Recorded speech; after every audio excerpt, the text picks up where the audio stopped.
So yesterday we talked about traps, and today I want to talk about triggers. So traps are the things that we want to avoid when we're trying to make or break habits. Triggers are the things we need to understand because habits are built on triggers. Triggers are really powerful. And you can have triggers that trigger a bad habit, but you can also create your own triggers to trigger a new habit or a more helpful habit. So to give you an example of how powerful triggers are, I notice that when I go to bed, I go to the bathroom, I take my contact lenses out, I clean them, and then I brush my teeth. So that's my kind of bedtime routine, if you like. Now, if for any reason I've had to take my contact lenses out earlier in the day, and I've already got my glasses in, I notice that when I go to the bathroom to brush my teeth, 9 times out of 10, I will then go and put my contact lenses back in. Because the brushing teeth I've associated with fiddling with my contact lenses. So I can't take them out, so I just put them back in.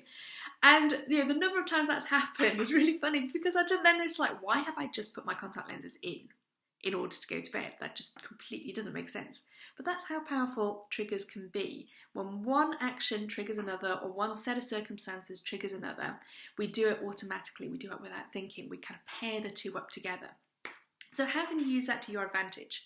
Caroline Webb, the author of How to Have a Good Day, calls this the when-then strategy.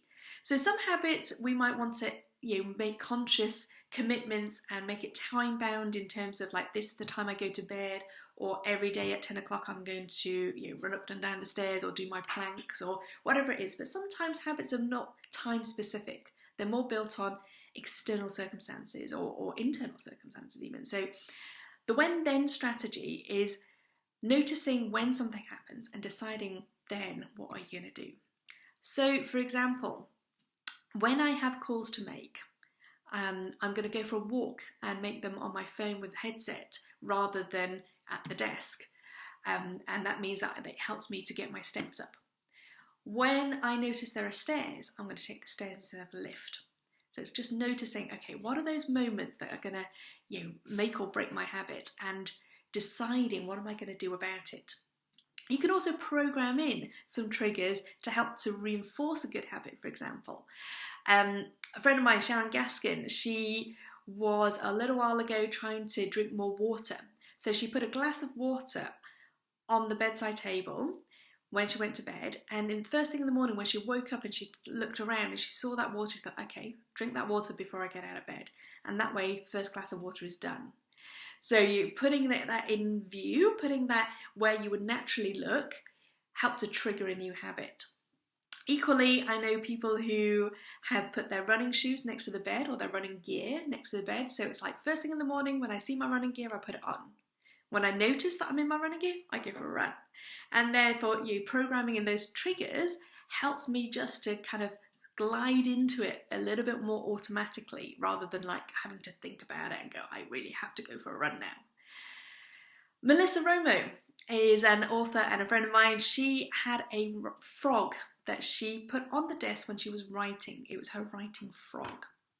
So she was playing on this idea of eating a frog for breakfast. So if there's something you're procrastinating on, that's your frog. If you eat your frog, it's out the way and you feel great for the rest of the day. So she would have this writing frog that she put on the desk every time she's writing.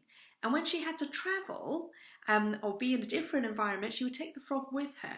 And so whenever the frog came out, it was her signal to go, okay, I'm writing now.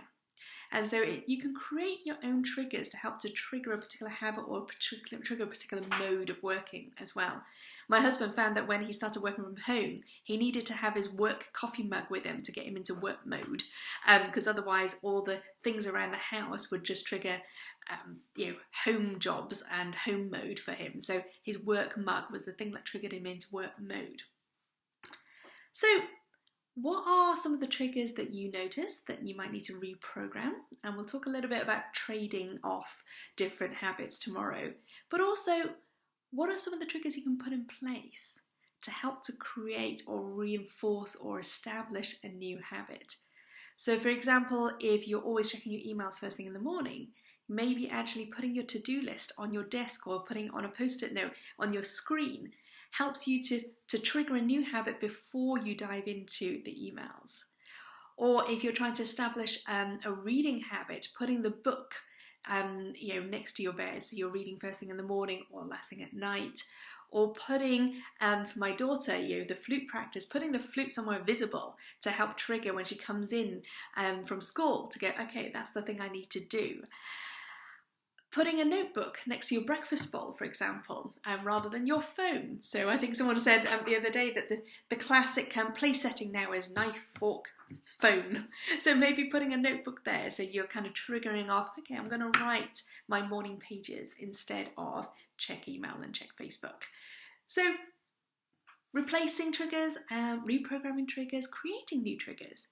Let me know what that sparks off for you. If you're feeling a bit stuck with this, let me know what you're stuck with, and I'd be happy to have a play with this with you. And I'll see you tomorrow for trades.